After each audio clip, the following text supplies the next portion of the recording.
Magandang araw mga bata!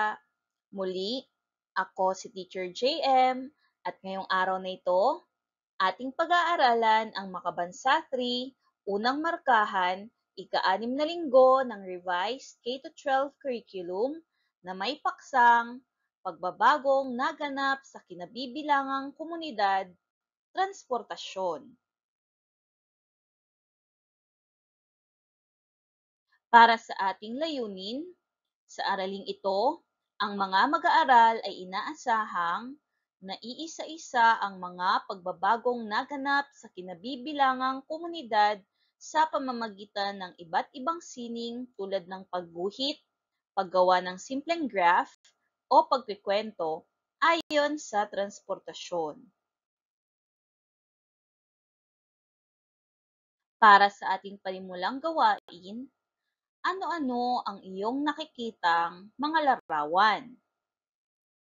Tama, ito ay ang iba't ibang uri ng transportasyon.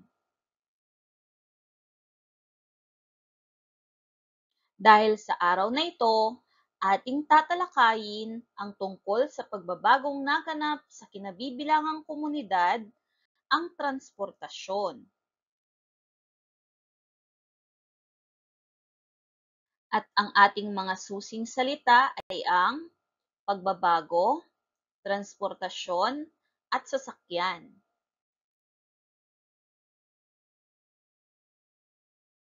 Ang transportasyon ay tumutukoy sa paraan ng paglipat o paglalakbay ng mga tao, hayop o bagay mula sa isang lugar patungo sa isa pa.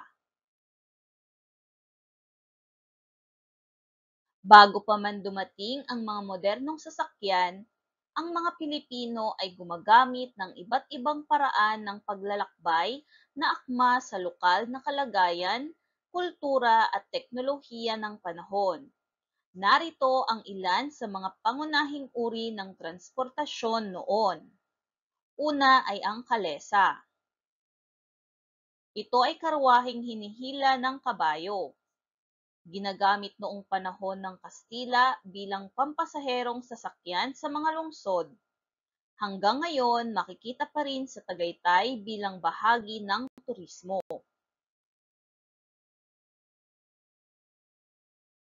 Sunod ay ang paglalakad at pagsakay sa hayop.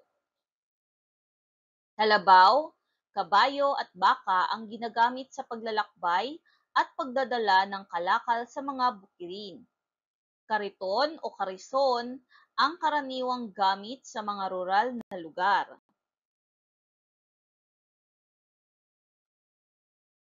Sunod ay ang bangka. Ang bangka ay ginagamit noon, magpasa hanggang ngayon bilang transportasyon. Ginagamit sa pangingisda, pangangalakal at paglalakbay sa mga ilog at dagat. May iba't ibang uri tulad ng balangay, paraw at sakayan.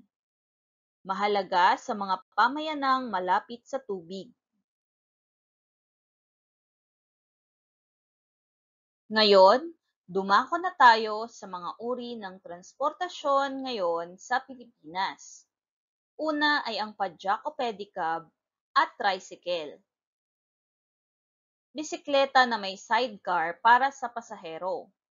Ginagamit sa mga komunidad na may makikitid na daan. Motor na may sidecar o tricycle ay nagsimula pagkatapos ng World War II.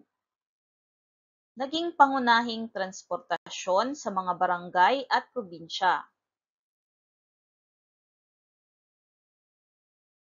Isa pang uri ng transportasyon ngayon sa Pilipinas ay ang tren. Dekuryenteng tren na tumakbo sa Maynila noong panahon ng Amerikano. Isa sa mga unang pampublikong transportasyon sa lungsod. Sunod ay ang bus. Ito ay isang mahalagang bahagi ng pang-araw-araw na pamumuhay ng mga Pilipino sa paglalakbay. Ito ay ginagamit ng libo-libong pasahero araw-araw dahil sa laki, kakayahang magdala ng maraming tao at regular na ruta.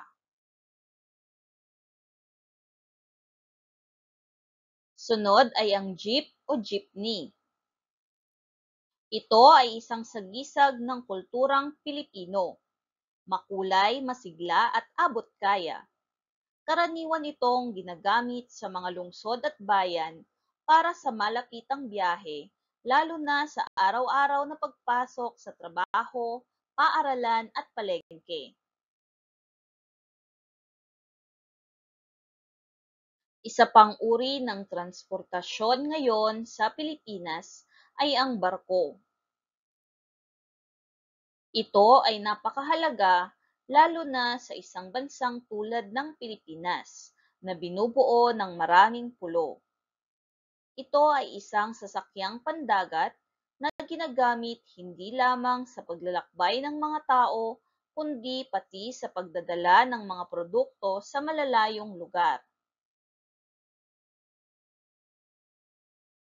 At ang panghuling uri ng transportasyon ngayon sa Pilipinas ay ang eroplano.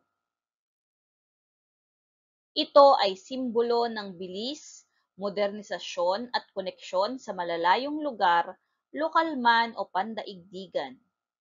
Sa Pilipinas, mahalaga ito lalo na sa mga paglalakbay mula isla patungo sa iba't ibang rehiyon o sa paglabas ng bansa.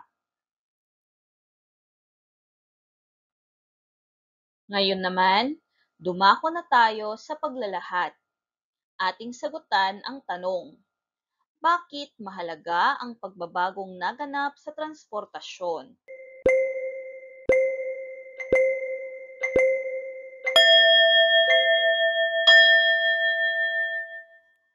Magaling! Mahalaga ang mga pagbabagong naganap sa transportasyon dahil malaki ang epekto nito sa pamumuhay ng tao, sa pag-unlad ng ekonomiya, at sa koneksyon sa mga komunidad. Mahalaga rin ito dahil sa mas malawak na pagkakakonekta. Mas madali nang makararating sa malalayong lugar, napapadali ang pagbiyahe sa trabaho, paaralan o bakasyon, at nakakatulong sa pagpapalitan ng kultura at ideya. Ito rin ay mahalaga sa pag-unlad ng ekonomiya dahil pinapabilis ang paghatid ng produkto mula sa bukid, pabrika o palengke. Maraming hanap buhay din ang nagbukas, tulad ng pagiging driver, konduktor, mekaniko, at iba pa. Mahalaga rin ito sa kaligtasan at kaayusan dahil mas moderno at ligtas ang mga sasakyan ngayon dahil may seatbelt, GPS o CCTV. May mas malinaw na sistema ng trapiko at pamahalaan sa daan at nababawasan ang aksidente dahil sa regulasyon.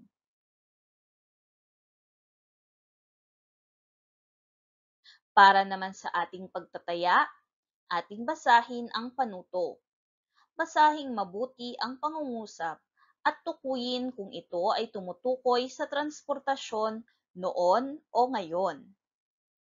Para sa unang pangungusap, ang pagsakay ng jeep sa pagpasok sa paaralan. Para sa ikalawang pangungusap, ang pagsakay sa mga hayop tulad ng kabayo o kalabaw bilang transportasyon.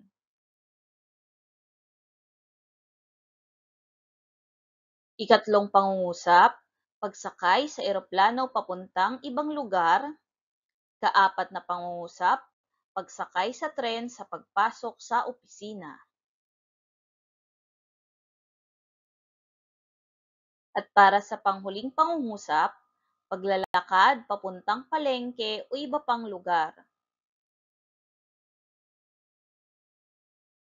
At ngayon, nakikita nyo na ang mga wastong sagot. Hayan mga bata, sana ay marami kayong natutunan tungkol sa ating aralin ngayong araw na ito sa Makabansa 3 Unang Markahan ika-6 na linggo ng Revised K-12 Curriculum na may paksang pagbabagong naganap sa kinabibilangang komunidad, transportasyon.